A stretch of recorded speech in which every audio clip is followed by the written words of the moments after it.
अष्टमोध्याय। गीत कथा के सत्र में मैं आप सभी का स्वागत करता हूँ। शिव गीता मैं आपको सुना रहा हूँ, जिसका 8वां अध्याय पांच भौतिक शरीर के उद्भव, विनाशादि तथा सांसारिक संबंधों की अनित्यता का वर्णन। श्री राम उवाच पांच भौतिक देहस्य चोत्पत्तिर्विलय स्थितिः स्वरूपम च कथम देव भगवन् वक्तुमर्हसि। श्री राम बोले, हे देव, इस पंच भौतिक देह की उत्पत्ति, स्थिति और लय किस प्रकार होता है तथा इसका स्वरूप क्या है। हे भगवान, मेरे इस प्रश्न का उत्तर देने में आप ही समर्थ हैं। श्री भगवानुवाच पंचभूतैः समारब्धो देहो अयं पांच भौतिकः तत्र प्रधानम पृथ्वी शेषाणाम सहकारिता। श्री भगवान बोले, पृथ्वी आदि पंचभूतों से बना यह देह पांच भौतिक कहलाता है, जिसमें पृथ्वी तत्व की प्रधानता है तथा शेष चार भूतों की सहभागिता है। जरायुजो अंडजश्चैव स्वेदजश्चोद्भिदस्तथा एवं चतुर्विधः प्रोक्तो देहो अयं पांच भौतिकः। पंचभूतों से बना यह देह जरायुज, अंडज, स्वेदज और उद्भिज के भेदों से चार प्रकार का शास्त्रों में कहा गया है। मानसस्तु परः प्रोक्तो देवानामेव स स्मृतः तत्र वक्षे प्रथमतः प्रधानत्वाज्जरायुजम्। इन चारों के अतिरिक्त पांचवी मानस सृष्टि कही गई है, जो देवताओं तथा ऋषियों की होती है। इन सृष्टियों में प्रधान होने के कारण सबसे पहले जरायुज के बारे में तुम्हें बताऊंगा। शुक्र शोणित संभूता वृत्तिरेव जटायुजः स्त्रीणां गर्भाशये शुक्र मृतुकाले विषेद्यदा योषितो रजसा युक्तं तदेव स्याज्जरायुजम्। बाहुल्याद्रजसा स्त्री स्याच्छ्रुकाधिक्ये पुमान् भवेत्। शुक्र एवं शोणित के आपस में मिलने से जो प्राणियों की उत्पत्ति होती है, वही जरायुज कहलाती है। ऋतुकाल में जब पुरुष का शुक्र स्त्री के गर्भाशय में प्रवेश करता है और उसके रज के साथ मिल जाता है, उस समय जरायुज की उत्पत्ति होती है। इसमें यदि रज की अधिकता हो तो कन्या की तथा वीर की अधिकता हो तो बालक की उत्पत्ति होती है। शुक्र शोणित योह साम्ये जायते च नपुंसकः ऋतुस्नाता भवेन्नारी चतुर्थे दिवसे ततः। इसी तरह शुक्र एवं शोणित दोनों बराबर हों तो नपुंसक की उत्पत्ति होती है। रजोदर्शन से चौथे दिन स्त्री ऋतुस्नाता होती है, पवित्रता के लिए स्नान करती। ऋतुकालस्तु निर्दिष्ट आषोडश दिनावधि तत्रायुग्म दिने स्त्री स्यात् पुमान् युग्म दिने भवेत्। ऋतुकाल का समय शास्त्रों में रजोदर्शन के दिन से आरंभ कर 16 दिन रात का माना गया है। विहित दिनों में से विषम दिनों में गर्भाधान करने पर कन्या एवं सम दिवस में गर्भाधान से पुत्र की उत्पत्ति होती है। षोडशे दिवसे गर्भो जायते यदि शुभ्रुवः चक्रवर्ती भवेद् राजा जायते नात्र संशयः। 16वीं रात्रि को यदि स्त्री गर्भ धारण करती है तो उससे जो पुत्र उत्पन्न होता है वह चक्रवर्ती राजा होता है, इसमें कोई संशय नहीं। ऋतुस्नाता यस्य पुंसः सकांक्षं मुखमीक्षते तदा कृतिर्भवेत् गर्भस्तत्पश्येत् स्वामिनो मुखम्। ऋतुस्नान से निवृत्त होकर स्त्री पुत्र प्राप्त की अभिलाषा से जिस पुरुष के मुख का दर्शन करती है, उसका गर्भ उसी पुरुष की मुखाकृति के समान होता है। अतः वह सर्वप्रथम अपने पति के मुख का ही दर्शन करे। यास्ति चर्मावृत्तिः सूक्ष्मा जरायुषा निगद्यते शुक्र शोणितयोर्योगस्तस्मिन्नेव भवेद्यतः तत्र गर्भो भवेद्यास्मात् तेन प्रोक्तो जरायुजः। स्त्री के उदर में चर्म की झिल्लीदार जो थैली होती है उसे ही जरायु कहते हैं। चूंकि शुक्र एवं शोणित इन दोनों का उसी जरायु में आपस में संयोग होता है और दोनों के मेल से गर्भ बनता है। इसलिए उस जरायु से होने वाले गर्भ को जरायुज कहते हैं। अंडजाः पक्षी सर्पाद्याः श्वेदजा मशकादयः उद्भिज्जास्तृणगुल्माद्या मानशास्य सुरर्षयः। पक्षी एवं सर्प आदि को अंडज, मच्छर आदि को श्वेदज, तृणगुल्म आदि को उद्भिज तथा देवता एवं ऋषियों को मानस कहते हैं।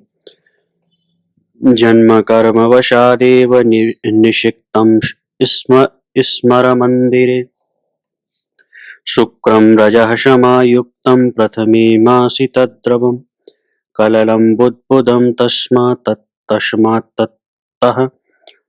तस्मात्ततः पेशी भवेदिदं पेशी घनं द्वितीये तु मासि पिण्डः प्रजायते।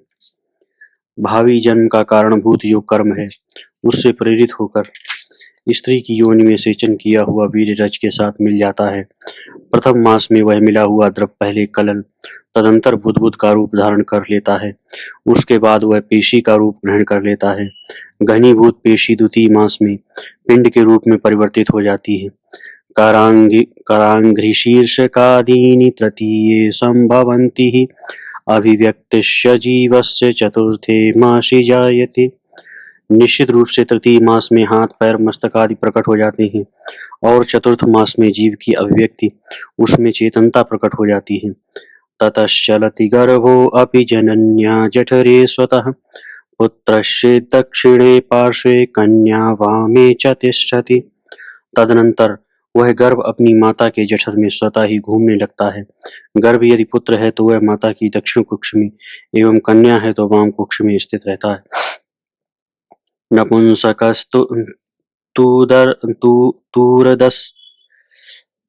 नपुंसकस्तूदरस्य भागे तिष्ठति मध्यतः अतो दक्षिण पार्श्वे तु शीते माता पुमान्यदि।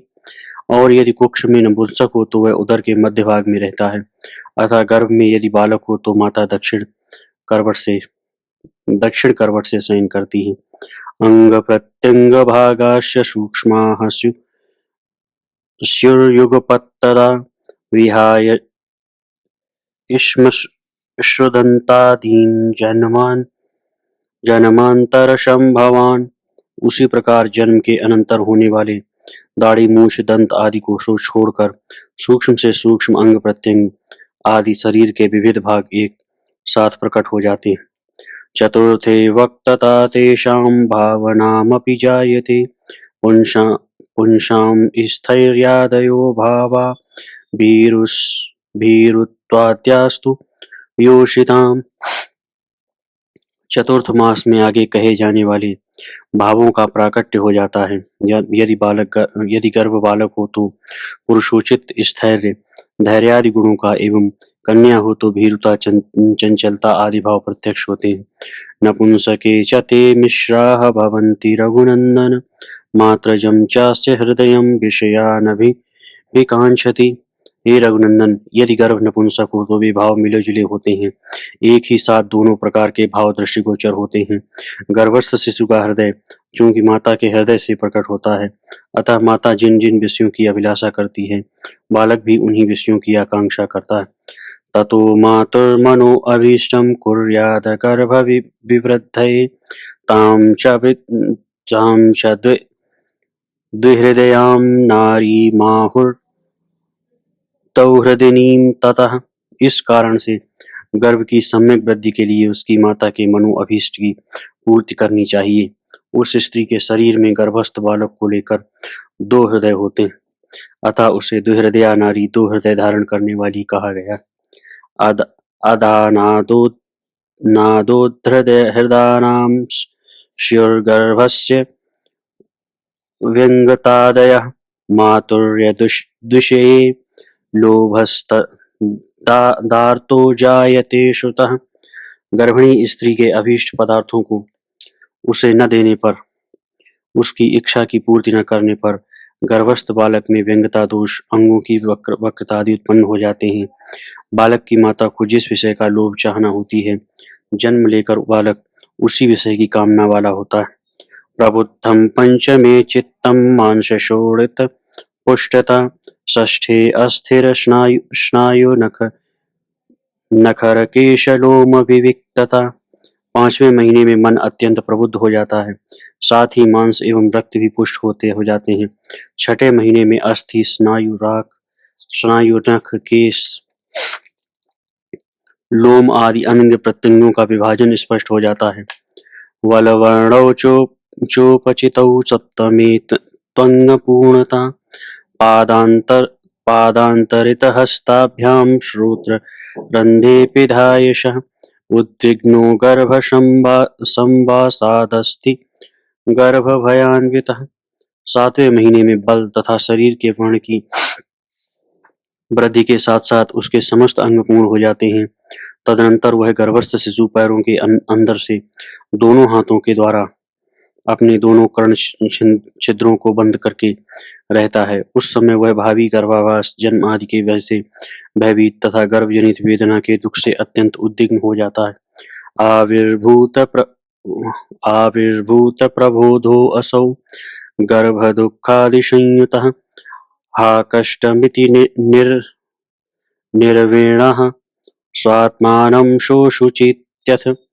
गर्भ के दुखों से पीड़ित होते हुए उस बालक के चित्त में तब अपने अनेक जन्मों के ज्ञान का उदय हो जाता है। अपने जन्म जन्मांतर के क्लेश को स्मरण करता हुआ वह हा मुझे कितना कष्ट हो रहा है, इस प्रकार पश्चाताप करता हुआ अपने विषय में शोक करता रहता है। अनुभूता महाशया पुरा मर्मच्छिदो असकृत करम्भवालुकास्तप्ता मां दहन्त्य सुखाशयाः। वह गर्भस्थ शिशु अपने आप से कहता है, पहले भी मैंने मर्मभेदी असहनीय दुखों का बारंबार अनुभव किया है। दुखों का आश्रयभूत यह स्थान गर्भाशय यवों को भूनने के लिए तप्त बालू के समान अत्यंत उष्ण है, जो मुझको दग्ध कर रहा है। जठरा नल संतप्ताः पित्ताक्षरस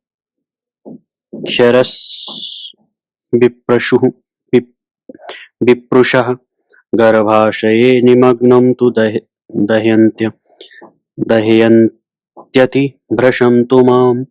गर्भाशय में पड़े हुए मुझे असहाय को ये जठराग्नि से संतप्त पित्त नामक रस की बूंदें अत्यधिक जला रही हैं। औदर्य कृमिवक्त्राणि शाल्मलिकण्टकैः तुल्यानि च तुदन्त्यार्तं पार्श्वां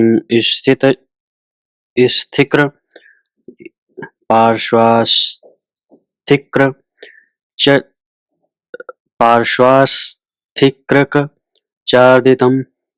उसी गर्भों में उत्पन्न होने वाले कीड़ों का समुदाय, जिनके मुख से मल वृक्ष के तीक्ष्ण कांटों के समान भयानक है, माता के दोनों पार्श्व स्थित आरी के समान हड्डियों के द्वारा पीड़ित मुझ आर्त दुखी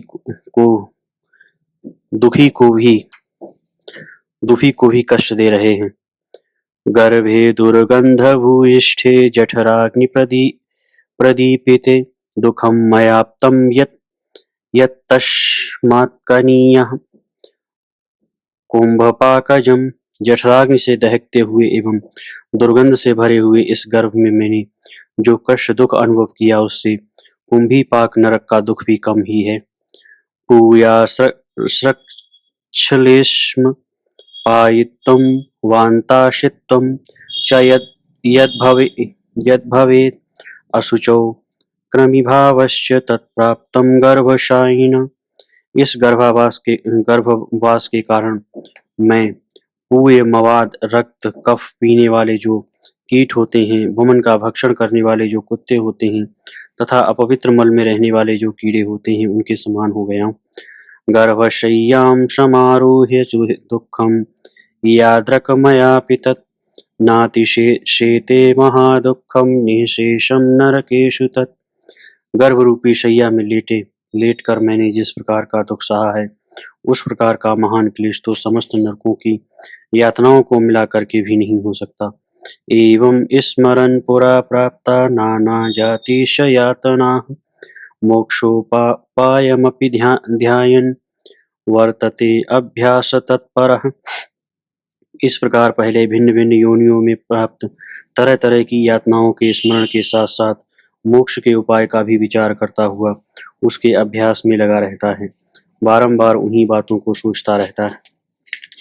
अष्टमे त्वक्सृति स्याता मोजस तेजश्च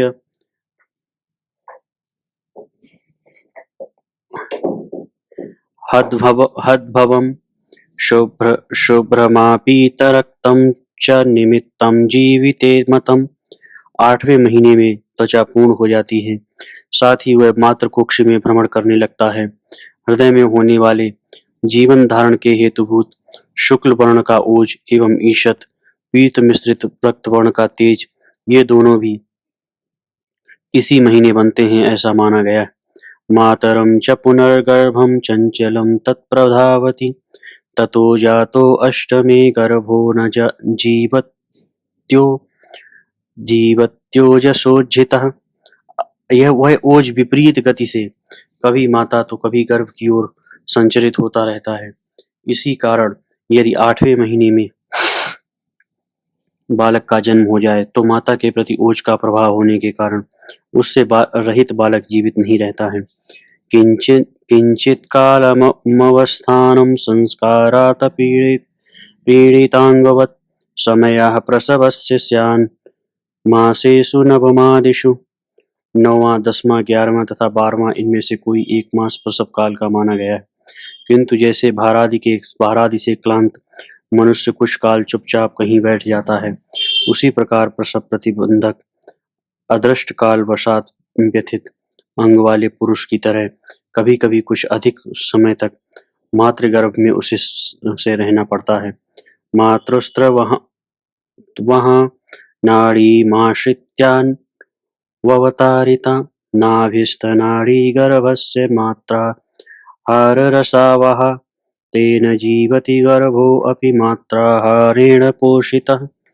माता की रसवाहिनी नाड़ी से बालक की नाभि की नाड़ी जुड़ी रहती है, जिसके माध्यम से माता के खाए पिए गए आहार के रस का वहन गर्भस्थ बालक के लिए होता रहता है। माता के उसी आहार रस से उसका पोषण होता है, जिससे वह जीवित रहता है। अस्ति यंत्र विनिस्पृष्टः पतितः कुक्षिवर्त्मना मेदो असृग्दिग्ध सर्वांगो जरायुपुट संवृतः। जेर से लिपटा हुआ अस्त यंत्रों द्वारा पीड़ित वह जब प्रसव मार्ग से जन्म लेता है, उस समय उसके सभी अंगभेद और रक्त में सने रहते हैं। निष्क्रमण भ्रश दुःखार्तो रुदन्नुच्चैरधोमुखः यन्त्रादेव विनिर्मुक्तः पतत्युत्थान शायदः। गर्भ से बाहर आते समय कष्ट से अत्यंत पीड़ित नीचे मुख किया हुआ वह बालक बड़े जोर से रोता रहता है। इस प्रकार योनियंत्र से छूटकर उत्तानशायी पेट ऊपर किए हुए नीचे गिर पड़ता है। अकिंचित कृत तथा बालो मांसपेशी समास्थितः स्वमार्जारादिश दंष्ट्रिभ्यो रक्षते दंडपाणिभिः। मांस के लोंदे से की तरह पड़ा वह बालक तब कुछ भी करने में समर्थ नहीं होता। उस समय उसके स्वजन हाथ में दंड आदि लेकर नख दंतधारी कुत्तों एवं बिल्लियों से उसकी रक्षा करते हैं। पितृवद राक्षसं वेत्ति मातृवड्ढा किनीमपि यूयं वयं वो वदति दीर्घ कष्टं तु शैशवम्। विवेक शून्य होने के कारण वह उस समय अदृष्ट राक्षसों को पिता और डाकिनियों को माता की भांति समझता है। तब वह केवल तुम हम इस तरह सबको बोलता रहता है। इस तरह वह शैशवावस्था में शैशवावस्था तो बड़े बड़े दुखों से भरी पड़ी है। श्लेष्मणा पिहिता नाड़ी सुषुम्ना यावदेव हि व्यक्तवर्णं च वदनं तावदुक्तं न शक्यते। शैशवावस्था में बालक की सुषुम्ना नाड़ी कफ से ढकी रहती है, अतः स्पष्ट रूप से कोई भी वाक्य बोलने में वह समर्थ नहीं होता। अतएव च गर्भे अपि रोदितुं नैव शक्यते। इस कारण बालक गर्भ में भी रो नहीं पाता है। द्रप्तो अथ यौवनं प्राप्य मन्मथज्वरविह्वलः गायत्यकस्मादुच्चैस्तु तथाकस्माच्च वल्गति। तदनंतर युवावस्था आने पर वह अहंकार से भर जाता है, काम जोर से व्याकुल होकर अचानक ऊंचे स्वर से कभी गाने लगता है तो कभी उछलने कूदने लगता है। आरोहति तरुण वेगाच्छान्तानुद्वेजयत्यपि काम क्रोध मदान्धाः सन् काश्चिदपि वीक्षते। कभी दौड़ता हुआ झटपट पेड़ों पर चढ़ जाता है तो कभी शांत बैठे हुए लोगों को परेशान करने लगता है। काम क्रोध रूपी मद से अंधा हुआ वह किसी को कुछ समझता ही नहीं।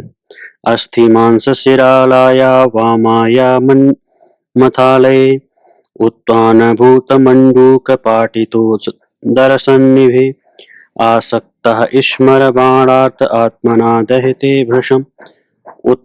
उत्तान पड़े मेढक के कटे पेट के समान अस्थि मांस और शिरा युक्त स्त्री के उपस्थेंद्रिय में आसक्त पुरुष कामदेव के बाणों से पीड़ित होकर निरंतर अपने आप को जलाता रहता है। अस्थि मांस शिरा त्वग्भ्यः किमन्यद्वर्तते पयुः वामानां मायया मूढ़ो न किंचिद्वीक्षते जगत्। स्त्रियों के शरीर अस्थि मांस शिरा एवं चर्म के अतिरिक्त और है ही क्यों किंतु माया से मोहित पुरुष संसार की ओर तनिक भी नहीं देखता। निर्गते प्राण पवने देहो हंत मृगीदृशः वृथा ही जायते नैव वीक्ष्यते पंचशयदिनै।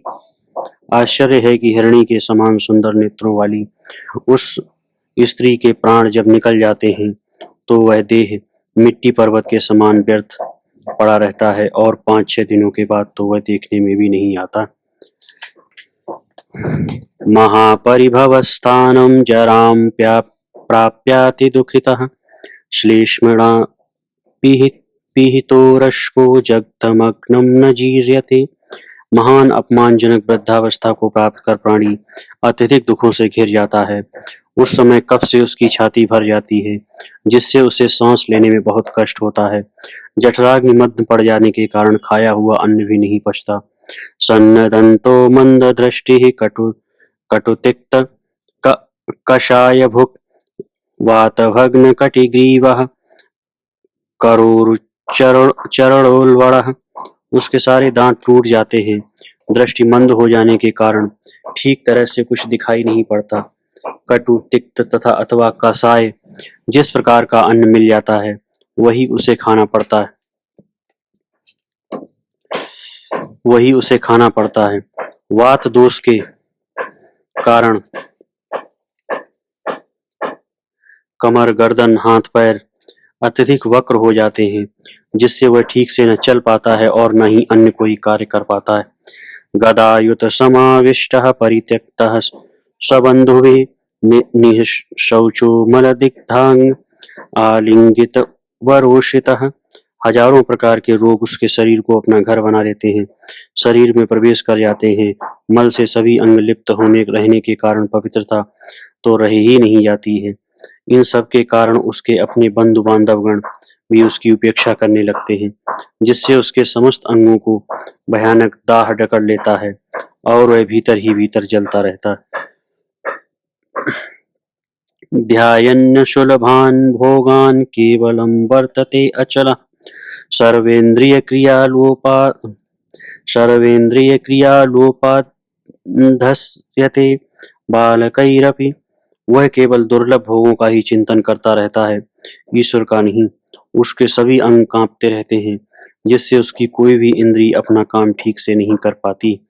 उसे देखकर छोटे-छोटे बालक भी उसकी हंसी उड़ाते हैं। ततो मृते मृतिज दुःखस्य दृष्टान्तो नोपलभ्यते यस्मादिभ्यन्ति भूतानि प्राप्तान्यपि परामृजम्। बड़े-बड़े रोगों को प्राप्त कर भी वृद्धावस्था के अनंतर मृत्यु भय से होने वाले दुख का तो कहीं उदाहरण ही नहीं मिलता है, जिससे कि समस्त प्राणी सर्वदा भयभीत रहते हैं। नीयते मृत्युना जन्तुः परिष्वक्तो अपि बन्धुभिः सागरांतर जलगतो गरुड़ेनैव पन्नगः। अपने बंधु बांधवों के स्नेह पास से बंधे मनुष्य को भी मृत्यु उसी प्रकार उठा कर ले जाती है जैसे समुद्र के भीतर उसके जल में छुपे हुए सर्प को गरुड़ ले जाता है। हा कांते हा धनम पुत्राः क्रन्दमानः सुदारुणम् मंडूक इव सर्पेण मृत्युना नीयते नरः। हा प्रिय, हा मेरा धन, आए मेरा धन, हा पुत्र, इस प्रकार शोकाकुल होकर रोते हुए जीव को मृत्यु उसी भांति उठा लेती है जैसे सर्प मेढक को खा जाता है। मर्मशूत्कृष्यमाणेषु मुच्यमानेषु सन्धिषु यद्दुःखं प्रीयमाणस्य स्मर्यतां तन् मुमुक्षुभिः।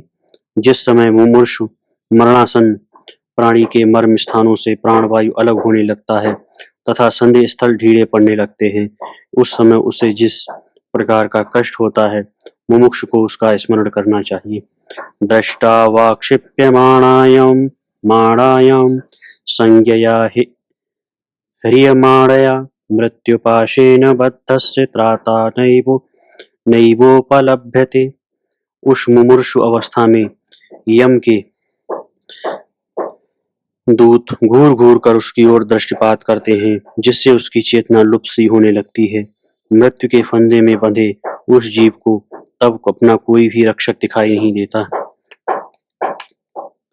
संरुध्यमानस्तमसा महच्चित्तमिवाविशन् उपाहूतस्तदा ज्ञाति नेक्षते दीनचक्षुषा। अज्ञान के कारण उस समय उसकी विवेक शक्ति आच्छादित हो जाती है, फिर भी सावधान पुरुष की भांति अपने बंधु बांधवों द्वारा पुकारे जाने पर बोलने में असमर्थ होने के कारण दीन भाव से केवल उन सबको विस्मित नयनों से देखता रहता है। अयस्पाशेन कालेन स्नेह पाशेन बंधुभिः आत्मानं कृष्यमाणं तं वीक्षते परितस्तथा। वह काल के द्वारा लोह पास से तथा अपने बंधु बांधवों द्वारा स्नेह पास से जकड़ा हुआ चारों तरफ से अपने आप को इन सब के द्वारा खींचा जाता हुआ देखता है। हिक्कया बाध्यमानस्य श्वासेन परिशुष्यतः मृत्युना कृष्यमाणस्य च खल्वस्ति परायणम्। हिचकी द्वारा बार बार पीड़ित होने के कारण श्वास कष्ट से उसके प्राण उखड़ने लगते हैं। इस तरह मृत्यु के द्वारा अपनी ओर खींचे जाने वाले उस पुरुष को तब निश्चय ही कोई रक्षक प्राप्त नहीं होता। संसार यंत्रमारूढ़ो यमदूतैरधिष्ठितः क्वयास्यामीति दुःखार्तः कालपाशेन योजितः। संसार रूपी चक्र में आरूढ़ भ्रमण करता हुआ यमदूतों के द्वारा आक्रांत और कालपाश से जकड़ा हुआ वह जीव मैं कहाँ जाऊं, इस प्रकार दुख से विहल हो जाता है। किम करोमि क्व गच्छामि किम गृह्णामि त्यजामि किम इति कर्तव्यता मूढ़ः कृच्छ्राद्देहात् त्यजत्यसून्। मैं क्या करूं, कहाँ जाऊं, क्या स्वीकार करूं और क्या छोड़ूं, इस प्रकार अपने कर्तव्य के विषय में मोहित हुआ प्राणी बड़े कष्ट से देह से प्राणों का त्याग करता है। यातना देह संबद्धो यमदूतैरधिष्ठितः इतो गत्वानुभवति यास्ता यमयातनाः तासु यल्लभते दुःखं तदुक्तं शमते कुतः। यमदूत उस जीव को उसके पांच भौतिक शरीर से निकलकर यातना देह में डाल देते हैं। तदंतर यहाँ से यमलोक जाकर वहाँ जिन जिन यातनाओं को वह अनुभव करता है, उसमें जो जो कष्ट उसे होता है, उसका वर्णन करने में कोई किस प्रकार समर्थ होगा। कर्पूर चंदनाद्वैस्तु लिप्यते सततम हि यत् भूषरैर्भूष्यते चित्रैः सुवस्त्रैः परिधीर्यते अस्पृश्यं जायते अप्रेक्ष्यं जीवत्यक्तं सदा वपुः निष्कासयन्ति निलयात् क्षणं न स्थापयन्त्यपि कर्पूर चंदनादि सुगंधित द्रव्यों से सर्वदा जिस शरीर का लेपन किया जाता है, सुंदर वस्त्रों द्वारा आच्छादित कर चित्र विचित्र अलंकारों से जिसे सजाया जाता है, जीव द्वारा त्याग दिए जाने पर वही शरीर देखने छूने योग्य भी नहीं रह जाता। इतना ही नहीं, क्षण मात्र भी घर में न रखकर उसे वहां से बाहर निकाल देते। दहते च ततः काष्ठैस्तद्धस्म क्रियते क्षणात् वक्ष्यते वा सृगालैश्च ग्रधकुक्कुरवायसैः पुनर्न दृश्यतेषोऽपि जन्मकोटिशतैरपि। तदनंतर क्षण मात्र में उस देह को काष्ठ राशि द्वारा जलाकर भस्म कर दिया जाता है, अथवा सियार, गिद्ध, कुत्ते एवं कौवे उसे खा जाते हैं। शतकोटि जन्मों के बाद भी वह शरीर फिर देखने में नहीं आता। माता पिता गुरुजनः स्वजनो ममेति मायोपमे जगति कस्य भवेत् प्रतिज्ञा एको यतो व्रजति कर्म पुरः संरोययम् विश्राम वृक्ष सदृशः खलु जीवलोकः। मायामय संसार में ऐसी प्रतिज्ञा किसकी हो सकती है कि ये माता पिता गुरुजन सगे संबंधी अपने हैं, क्योंकि स्वकृत कर्मों के साथ जीव अकेला ही इस संसार से प्रयाण करता है। वस्तुतः यह संसार तो पक्षियों के विश्राम करने के वृक्ष के समान है। सायं सायं वास वृक्षं समेताः प्रातः प्रातस्तेन ते प्रयान्ति त्यक्त्वान्यो अन्यं तं च वृक्षं विहंगा यद्वत् द्वज्ज्ञातयो अज्ञातयश्च। जिस तरह प्रतिदिन सायंकाल भिन्न भिन्न मार्गों से पक्षीगण वास हेतु वृक्ष पर एकत्रित होते हैं एवं प्रातः काल उन्हीं मार्गों से वृक्ष के साथ साथ एक दूसरे को छोड़कर चले जाते हैं, उसी प्रकार बंधु बांधव एवं अपरिचित जन भी एक दूसरे से किसी स्थान पर मिलते हैं और पुनः एक दूसरे को छोड़कर चले जाते हैं। मृति बीजं भवेत् जन्म जन्म बीजं भवेन्मृति कटयंत्रवद श्रांतो बंभ्रमीत्य निशम नरः। मृत्यु का बीज कारण जन्म है और जन्म का बीज मृत्यु है। घटयंत्र रहट की भांति जीव बिना रुके थके निरंतर बारंबार इस संसार चक्र में घूमता रहता है, जन्म लेता रहता है और मरता रहता है। गर्भे पुंसः शुक्रपाताद्युक्तं मरणावधि तदेतस्य महाव्याधिर्मत्तो नान्योऽस्ति भेषजम्। स्त्री गर्भ में पुरुष के शुक्र त्याग से आरंभ कर मृत्यु काल पर्यंत जो महान व्याधि बताई गई है, उसकी मेरे अतिरिक्त दूसरी कोई औषधि नहीं है। इति श्री पद्म पुराणे उत्तरखंडे शिव गीतायां पिंडोत्पत्ति कथनम नामाष्टमोऽध्यायः।